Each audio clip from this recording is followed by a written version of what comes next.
দেখে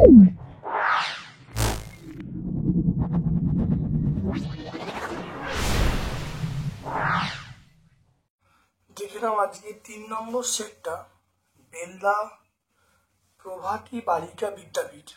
খুব ভালো করে ভিডিওটা দেখো, চ্যানেলটাকে সাবস্ক্রাইব করবে, ভিডিওটাকে লাইক করবে, বেল বাটনে ক্লিক করে দেবে।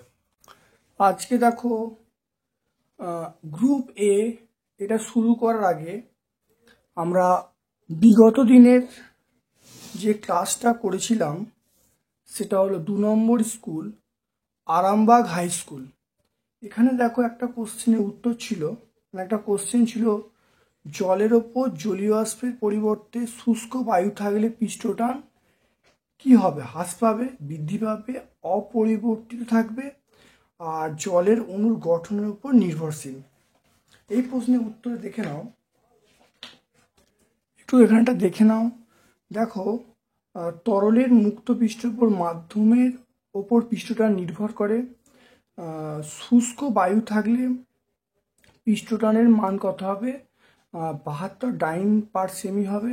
এবং একই উষ্ণতায় জলীয় বাষ্প থাকলে পৃষ্ঠটান কি হবে? কমে যাবে, 70 ডাইন হবে। তাহলে শুষ্ক বায়ু থাকলে বৃদ্ধি পাবে, জলীয় বাষ্প থাকলে তাহলে হ্রাস পাবে। বায়ু তাহলে জলের ওপর জলীয় বাষ্পের পরিবর্তে শুষ্ক বায়ু থাকলে পৃষ্ঠটান কি হবে? আমরা যেটা সিএরটা করেছিলাম, কিন্তু এখানে পৃষ্ঠটান বৃদ্ধি পাবে, কারণ আমরা এই অপশানটা করব, বৃদ্ধি পাবে। কারণ দেখো শুষ্ক বায়ু থাকলে পৃষ্ঠটান 72 ডাইন পার সেমি হবে, আর জলীয় বাষ্প থাকলে 70 ডাইন পার সেমি হবে। তাহলে শুষ্ক বায়ু আছে, পৃষ্ঠটান বৃদ্ধি পাবে। তাহলে আমরা অপরিবর্তিত থাকে উত্তরটা করেছিলাম, কিন্তু এখন উত্তরটা আমরা অপশান বি বলবো, সেটা হবে বৃদ্ধি পাবে। চলে এসো আজকে গ্রুপ এর প্রথম প্রশ্ন। এইচ এর মান 1, ও এর মান 16, তাহলে 9 গ্রাম জলে কত মোল? 9 গ্রাম জল মানে কত মোল? আচ্ছা, মনে রাখবে 18 গ্রাম জলটা দেখে নাও কিভাবে হবে। এটা এই উত্তরটা হবে আমরা অপশান এ হবে। দেখে নাও,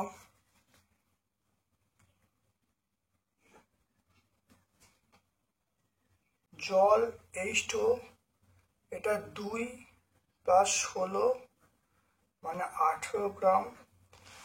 18 গ্রাম H2O এটা সমান 1 মোল। 1 গ্রাম H2O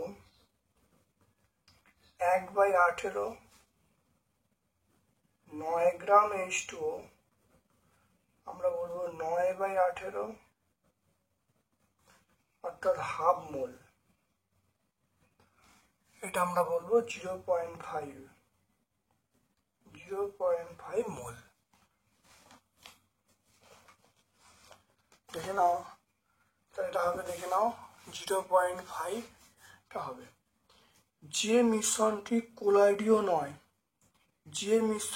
কোলয়েডীয় নয় তা হলো, মিশ্রণের মধ্যে এগুলো পড়ছে, তাহলে চিনির দ্রবণটা হলো কোলয়েডীয় মিশ্রণ নয়। বার্নৌলি নীতি কোন শক্তির অনুসারে কাজ করে? এটা বলবো বার্নৌলি নীতি, এটা আমরা বলবো শক্তি। বার্নৌলি নীতি শক্তি সংরক্ষণ নীতি অনুসারে কাজ করে। 25 সেন্টিগ্রেড তাপমাত্রায় পিএইচ স্কেল হলো, দেখে নাও 25 সেন্টিগ্রেড তাপমাত্রায় পিএইচ স্কেল দেখো 0 থেকে শুরু করে 14, তাহলে 0 থেকে 14। কিলোওয়াট কোন রাশির একক? কিলোওয়াট আমরা বলবো শক্তি। ইয়ং গুণাঙ্কের একক হলো এসআই পদ্ধতির একক হলো নিউটন পার মিটার স্কোয়ার। গাঢ় উত্তপ্ত নাইট্রিক অ্যাসিডের সঙ্গে তামার বিক্রিয়ায় নাইট্রোজেনের যে অক্সাইড উৎপন্ন হয় তার নামটা কি? দেখে নাও NO2। দেখো উৎপন্ন হয় NO2 বা নাইট্রোজেন ডাইঅক্সাইড। দেখো গাঢ় উত্তপ্ত NO3 এর সঙ্গে CO এর বিক্রিয়ায় বাদামি বর্ণের NO2 গ্যাস উৎপন্ন হয়।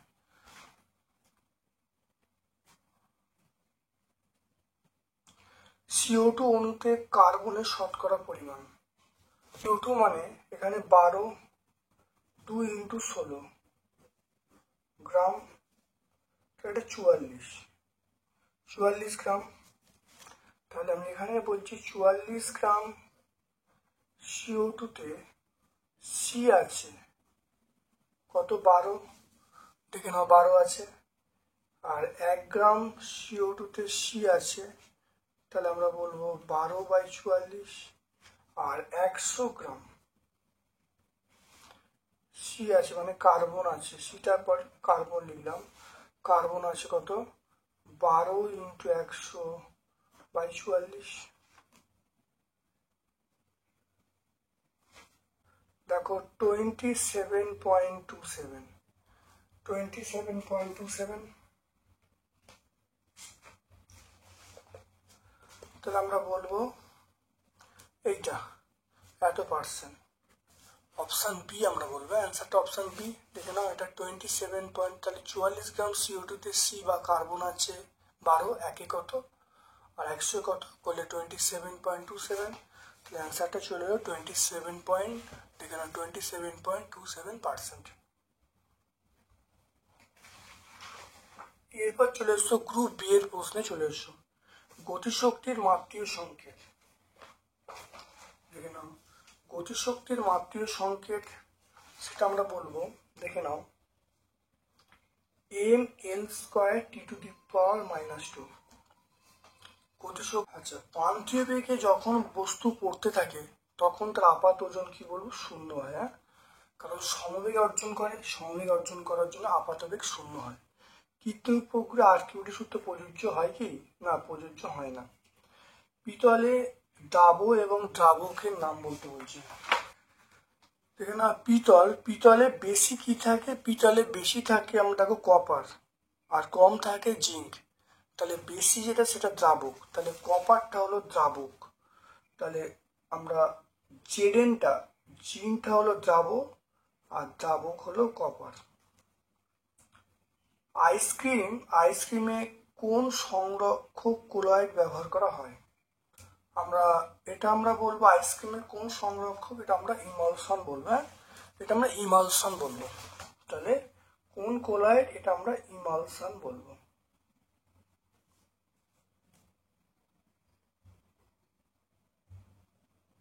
ইমালশন।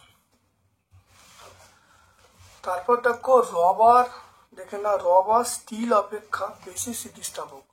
রবার স্টিল অপেক্ষা বেশি স্থিতিস্থাপক, রবার স্থিতিস্থাপক কম, স্টিলটা বেশি, তাই এটা মিথ্যা।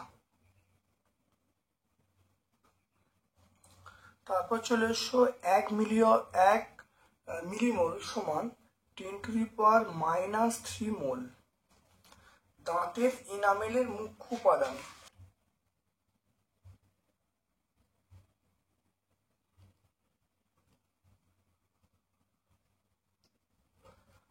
প্রান্তীয় বেগ কাকে বলে? এখানে প্রান্তীয় বেগের সংজ্ঞা আছে, অর্থাৎ যখন কোনো বস্তু, এখানে আছে, যখন কোনো বস্তু সান্দ্রমাধ্যমের মধ্য দিয়ে পড়ে তখন ঊর্ধ্বমুখী বল এবং ত্বরণ সৃষ্টিকারী বল পরস্পর সমান ও বিপরীতমুখী হয়, তখন বস্তুটি সমবেগে পড়তে থাকে। এই বেগকে আমরা প্রান্তীয় বেগ বলবো। এখানে আছে, একটু বড় করে আছে, যেটা বললাম সেটা তুমি লিখে দিতে পারো। সাইফনের দুটো ব্যবহারিক প্রয়োগ লিখতে বলছে। দেখে নাও সাইফনের দুটো ব্যবহারিক প্রয়োগ। 1 নাম্বার দেখো, সাইফনের সাহায্যে বড় ব্যারেল থেকে পেট্রোল বা ডিজেলকে ছোট পাত্রে নিয়ে যাওয়া হয়। আর নাম্বার 2 হলো শৌচাগারে স্বয়ংক্রিয় ফ্ল্যাশে সাইফন ব্যবহার করা হয়। পেজ নাম্বার 49 আমরা পেয়ে যাব।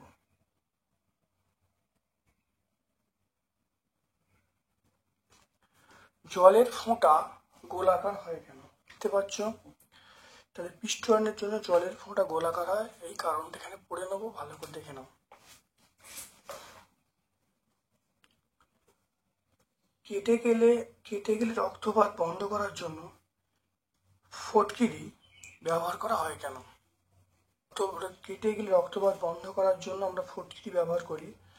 মানুষের রক্ত হলো কোলয়েডের লবণ, যাতে জলীয় বিস্তার মাধ্যমে ঋণাত্মক আধানযুক্ত কঠিন হিমোগ্লোবিন কণা বিস্তৃত থাকে। ফটকিরিতে উপস্থিত দেখো অ্যালুমিনিয়াম আয়ন এবং কে প্লাস আয়ন দ্বারা রক্ত বিপরীত আধান প্রশমিত হয়, অর্থাৎ আধান নির্ণয়ের ফলে রক্ত তন্ত্রিত হয়ে যায়, রক্তপাত বন্ধ হয়ে যায়।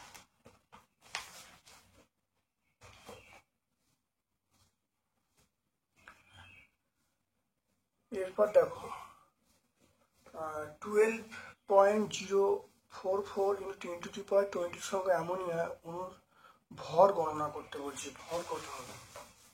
দেখেই মানে 17 গ্রাম। 17 গ্রাম তাহলে 6.022 × 10⁻23টি অ্যামোনিয়া অণুর ভর, অ্যামোনিয়া অণুর ভর কত বলবো? 17 গ্রাম বলবো। একটি অণুর ভর 17/6.022 × 10⁻23, আর এখানে বলা আছে কত?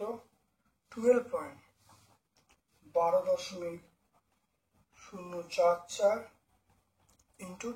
× 10⁻23টি অ্যামোনিয়া অণুর ভর আমরা বলবো কত?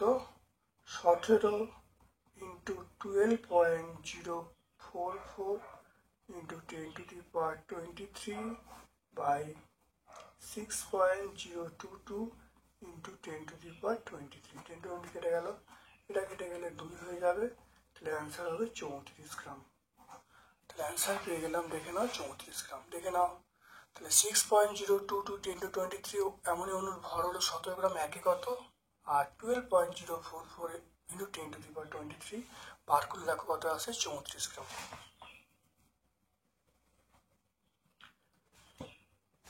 এরপরে চলে এসো গ্যাসের মোলার আয়তন এবং প্রমাণ মোলার আয়তন বলতে কি বোঝো?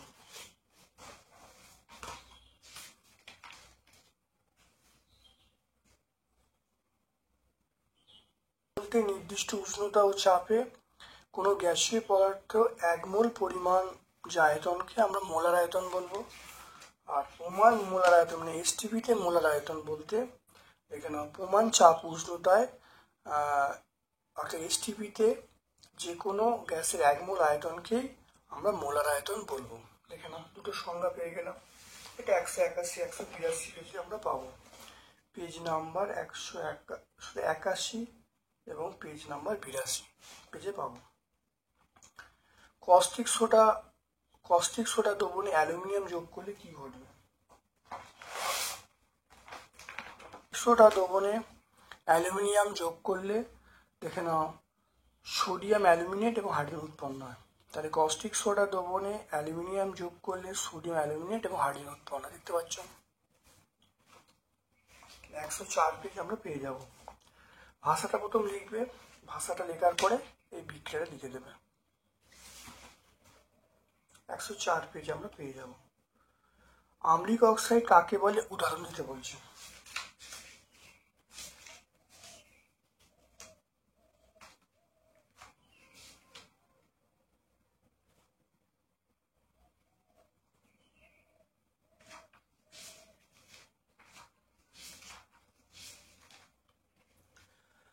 এখানে আম্লিক অক্সাইড যেসব অক্সাইড ক্ষারের সঙ্গে বিক্রিয়া করে লবণ জল উৎপন্ন করে তাকে আম্লিক অক্সাইড বলবো। যেমন SO2, NO2, SO3 এগুলো সব আম্লিক অক্সাইড বলবো। এরপর চলে এসো 5 চলে এসো 50 কেজি ভরের এক ব্যক্তি 75টি সিঁড়ি পেরিয়ে 25 সেকেন্ডে দোতলায় উঠল। প্রতিটি সিঁড়ির উচ্চতা বলা আছে 12 সেন্টিমিটার। ক্ষমতা কত? দেখে নাও। এইরকম অঙ্ক মানে কার্যশক্তি ক্ষমতা যে দেখবে একটা চ্যাপ্টার আছে, সেই চ্যাপ্টার তোমাদের ডেসক্রিপশন সেকশানে দেওয়া থাকবে, খুব ভালো করে দেখবে। আশা করি সেখান থেকে অনেক প্রশ্ন উত্তর পাবে এবং ভালো করে দেখে নাও। এই অঙ্কটা তোমাদের সুবিধার্থে আরেকবার করে দেখাচ্ছি।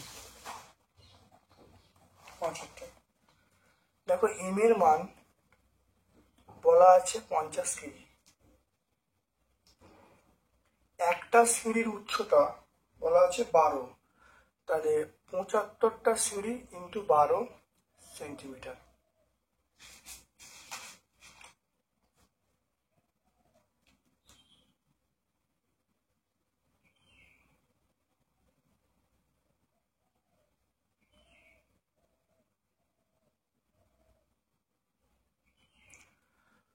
এটা করলে কত হবে? 900 হবে। 900 সেন্টিমিটার। 900 সেন্টিমিটার মানে আমরা বলবো 900/100, মানে আমরা বলবো 9 মিটার। তাহলে এইচ এর মান আমরা পেয়ে যাব কত? এইচ এর মান পেয়ে যাব 9 মিটার। দেখে নাও, এইচ এর মান 9 মিটার পেয়ে যাব। তারপর থেকে নাও টি এর মান। টি এর মান বলা আছে 25 সেকেন্ড। টি এর মান বলা আছে 25 সেকেন্ড। তাহলে এম এর মান, এইচ এর মান এখানে দেয়া হলো, টি এর মান দেয়া আছে। ক্ষমতা পি সমান আমরা বলবো mgh/t। তাহলে mgh, এম এর মান কত? 50, জি এর মান 9.8, এইচ এর মান 9/t মানে 25। দেখে নাও এখানে এম এর মান 50, জি এর মান 9.8, এইচ এর মান 9, এটা 25।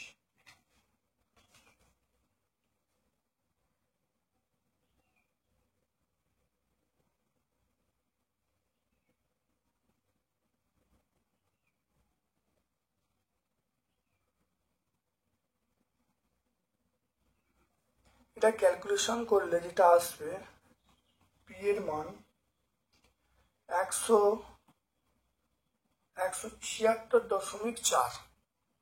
দেখে নাও এম এর সবাইয়ের মান বসিয়ে দিয়ে পি এর মান দেখো পেয়ে যাব 176.4। তাহলে আমরা বলবো ব্যক্তিটির ক্ষমতা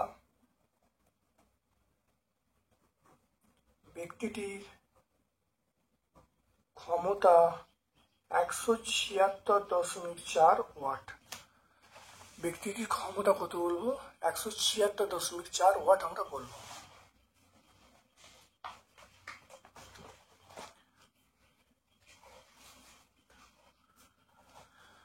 চলে এসো গ্রুপ ডি এ।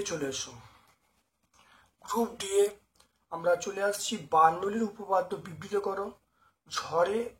প্রচন্ড ঝড়ে টিনের ছাউনি উড়ে যায় কেন?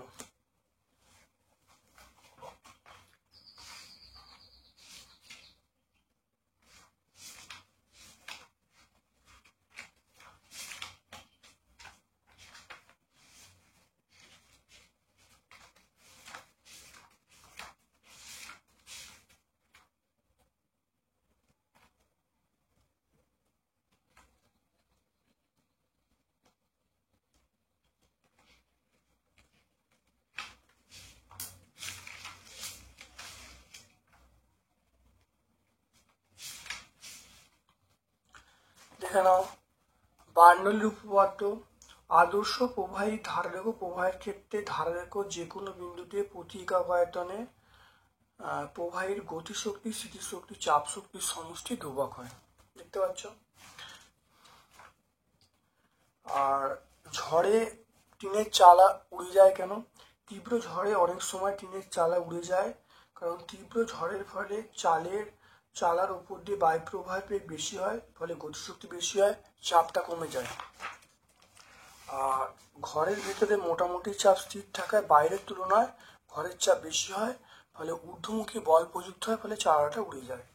তাহলে আমরা পেজ নাম্বার 57-58 পাবো। এই টোটাল উত্তরটা পেজ নাম্বার 57 থেকে পেজ নাম্বার 58-এর মধ্যে পাবো। এরপর দেখো অ্যামোনিয়া জলীয় দ্রবণ ক্ষারকীয় কেন? অ্যামোনিয়া জলীয় দ্রবণ ক্ষারকীয় কেন? বেশি ব্যবহার করা হয় HNO3টা আমরা বেশি ব্যবহার করব। HCl HNO3 দুটোই বেশি ব্যবহার করা হয়। তবে মনে রাখবে টিনা, কারণ এখানে দেখো অম্লরাজ কাকে বলে? অম্লরাজ হলো 3 আয়তন HCl এবং 1 আয়তন HNO3। তাহলে সবচেয়ে যে আয়তনটা বেশি সেটা HCl, তারপরে দেখো HNO, মানে এইটা দুটোই ব্যবহার করা হয়। সবচেয়ে বেশি ব্যবহার করে আমরা বলবো HCl ব্যবহার করা হয়। অম্ল বৃষ্টি কি? অম্লবৃষ্টি কি?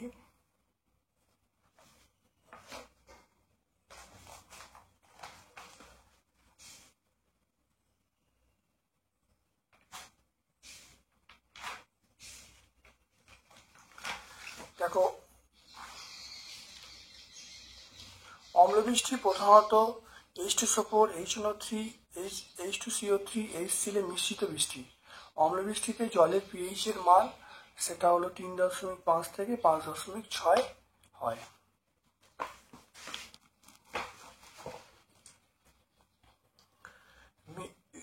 মিউরিক অ্যাসিড আমরা বলবো, HCl কে আমরা মিউরিক অ্যাসিড বলবো। তারপর দেখো একটি হালকা কি ভারী বস্তু গতিশক্তি সমান, কার কার বেগ কম হবে ব্যাখ্যা করতে বলছে। দেখে নাও, আমরা এই উত্তরটা অবশ্যই কার্যশক্তি ক্ষমতায় অবশ্যই পাবো। দেখবে ডেসক্রিপশন সেকশনে তোমাদের দেওয়া থাকবে প্লেলিস্টটা, ডেসক্রিপশন সেকশনে ভিডিওর লিঙ্কটা দেওয়া থাকবে, তোমরা অবশ্যই দেখে নেবে। দেখো, হালকা ও ভারী বস্তু গতিশক্তি সমান, দেখে নাও 3-এরটা। তাহলে গতিশক্তি ই আমরা বলবো হাফ m1 v1 স্কয়ার, এটা হলো ভারী বস্তুর ক্ষেত্রে। আর E2 আমরা বলবো হাফ m2 v2 স্কয়ার, এটা আমরা বলবো হালকা বস্তুর ক্ষেত্রে। বলা আছে দেখো, গতিশক্তি সমান, কোন বস্তুর বেগ কম হবে এবং কেন, দেখে নাও। তাহলে গতিশক্তি সমান, তাহলে m1 u1 সমান E2 half m1 v1 square সমান half m2 v2 square, half half কেটে গেল। তাহলে দেখে নাও, আমরা বলবো তাহলে v1 বাই v2 তার স্কয়ার সমান v1 বাই v2 তার স্কয়ার সমান আমরা বলবো m2 বাই m1, এটা বলবো m2 বাই m1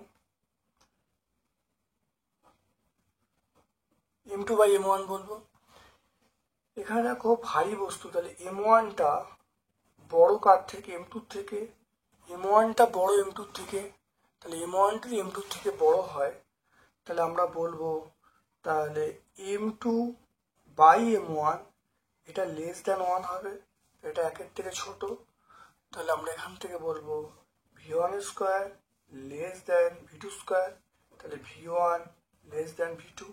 তাহলে এটা দেখে নাও, তাহলে v1টা ছোট মানে অর্থাৎ ভারী বস্তুর বেগ কম, ভারী বস্তুর বেগ কম হয়। তাহলে আমরা শিখলাম ভারী বস্তুর বেগ কম হয়। এখানে আলোচ্য প্রশ্নে চলে এসো, তাহলে দেখো v1 square less than v2 square, তাহলে v1 লেস দ্যান v2, তাহলে ভারী বস্তুর বেগ কম হয়। তাহলে চলে এসো, দেখো ভারী বস্তু, তাহলে কোন বস্তুর বেগ কম হয়, আমরা বলবো ভারী বস্তুর বেগ কম হয়, ব্যাখ্যা করলাম। ক্ষমতার মাত্রের সংকেত আমরা বলবো ml স্কয়ার t⁻⁻3। তারপর দেখো সল কাকে বলে, উদাহরণ দিতে হচ্ছে বীজ কেলাস কাকে বলে। এখানে সল বলতে উপযুক্ত জৈব তরল এবং রঞ্জক পদার্থের সমন্বয়ে গঠিত কোলয়েডীয় দ্রবণ, একে আমরা বলবো সল বলবো। দেখে নাও, সলের সঙ্গে এখানে পেয়ে যাবো খুব ভালো করে, দেখে না এখানে আমি পেয়ে যাব বীজ কেলাস কাকে বলে, দেখো এখানে সংজ্ঞাটা পেয়ে যাব।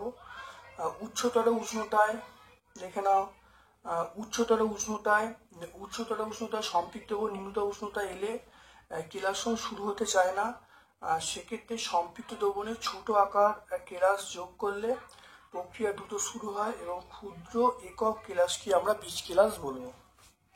94 পেজে পেয়ে যাব। তারপর দেখো 15% Na2CO3 দ্রবণ বলতে কি বুঝো, দেখে নাও 10 গ্রাম কপার সালফেট অসম্পৃক্ত দ্রবণ বাষ্পীভূত করলে 1.2 গ্রাম কপার সালফেট অবশেষ থাকে, 100 গ্রাম দ্রবণ নিয়ে 25 সেন্টিগ্রেড তাপমাত্রায় পরিণত করতে আর কত গ্রাম কপার সালফেট দ্রবীভূত করতে হবে?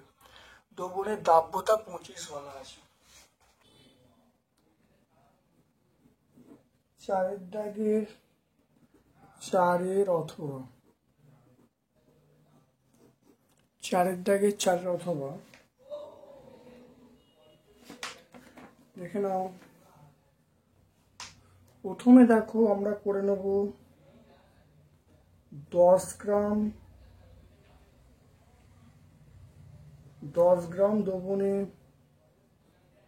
জলের পরিমাণ, 10 গ্রাম দ্রবণে জলের পরিমাণ, অবশেষ থাকবে 1.2, তাহলে 10 থেকে 1.2 বাদ দেবো, তাহলে এটা কত হবে? 8.8 গ্রাম 10 গ্রাম দ্রবণে জলের পরিমাণ আমরা পেয়ে গেলাম। এবার দেখে নাও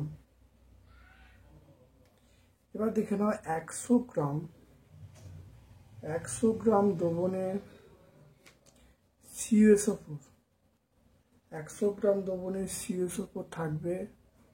আমরা কি বলবো? 100 গ্রাম দ্রবণে CuSO4 থাকবে, তাহলে দেখে নাও, তাহলে অবশেষ থাকবে 1.2, কত? 10-এর মধ্যে, তাহলে 10-এর মধ্যে 1.2, তাহলে এইটা আমরা দেখে নাও, তাহলে এটা হলো দ্রাবের পরিমাণ আর এইটা হলো দ্রাবকের পরিমাণ, তাহলে ইন্টু 100 করে ফেলবো, তাহলে করলে কত হবে? আমরা পাবো 12। তাহলে 100 গ্রাম দ্রবণে CuSO4 কত? তাহলে 10 গ্রাম, দেখে নাও 10 গ্রাম দ্রবণে কত আছে? 1.2, একে কত 100 কত, তাহলে আমরা পাবো 12 গ্রাম পাবো। তাহলে আমরা পেয়ে যাব 100 গ্রাম দ্রবণে জলের পরিমাণ, 100 গ্রাম দ্রবণে জলের পরিমাণ কত বলবো? 100 গ্রাম দ্রবণে জলের পরিমাণ, আমরা 100 থেকে 12 বাদ দেবো, 100 থেকে 12 বাদ দিলে আমরা পাবো 88 গ্রাম পাবো। তাহলে 88 গ্রাম পাবো। তাহলে হলো, এরপর দেখে নাও 88 গ্রাম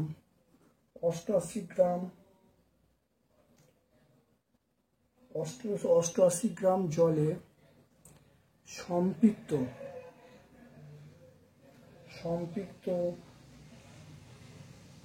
দ্রবণ তৈরি করতে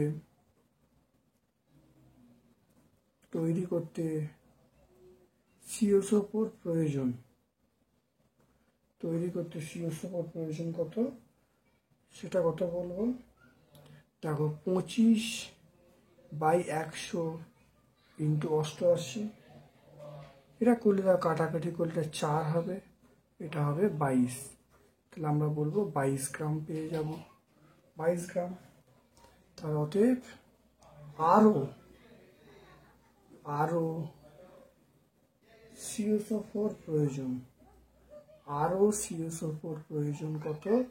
তাহলে 22, তার থেকে 12 বাদ দেবো, 22 থেকে 12 বাদ দিলে আমরা বলবো 10 গ্রাম। খুব ভালো করে দেখে নাও।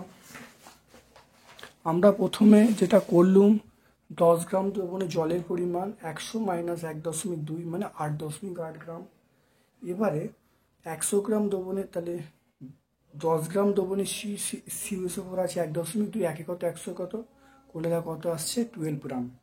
এবার 100 গ্রাম দ্রবণে জলের পরিমাণ, দেখো 100 গ্রাম দ্রবণে জলের পরিমাণ কত? 100 মাইনাস 12 মানে 88 গ্রাম। তারপর দেখো আমরা পেয়ে গেলাম এই 88 গ্রাম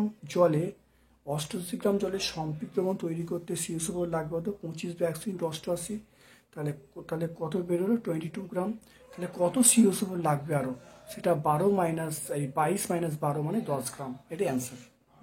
দেখো 88 গ্রাম কার্বন ডাই অক্সাইডে যত সংখ্যক অণু থাকে, কত মোল অক্সিজেনে তত সংখ্যক অণু থাকবে? তাহলে CO2 মানে 12 প্লাস 2 ইন্টু 16, তাহলে 44 গ্রাম। তাহলে 44 গ্রাম 44 গ্রাম CO2 মানে 1 মোল। 1 গ্রাম CO2 মানে 1/44। 88 গ্রাম CO2 মানে আমরা বলবো 88/44, তাহলে 2 মোল। দেখে না 2 মোল পেয়ে গেলাম। এবারে অক্সিজেন O2 মানে আমরা কত বলবো? O2 মানে 2 × 16, তাহলে 32 গ্রাম। তাহলে আমরা 32 গ্রাম O2 মানে আমরা 1 মোল বলবো। 32 গ্রাম O2 মানে 1 মোল বলবো। আর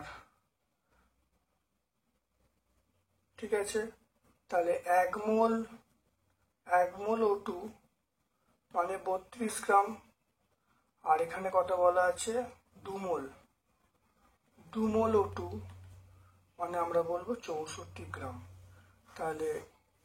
তাহলে কত দেখে নাও, তাহলে কত মোল ঠিক একই অণু থাকবে, এটা আমরা 2 মোল বলবো। দেখে নাও, তাহলে 2 মোল। তাহলে এর যেমন 2 মোল হচ্ছে, এরও ঠিক 2 মোল। তাহলে এর 2 মোলে যা অণুর সংখ্যা থাকবে, CO2-র 2 মোলে অণুর সংখ্যা যা, আর 2 মোল O2-তে অণুর সংখ্যা কিন্তু একই থাকবে।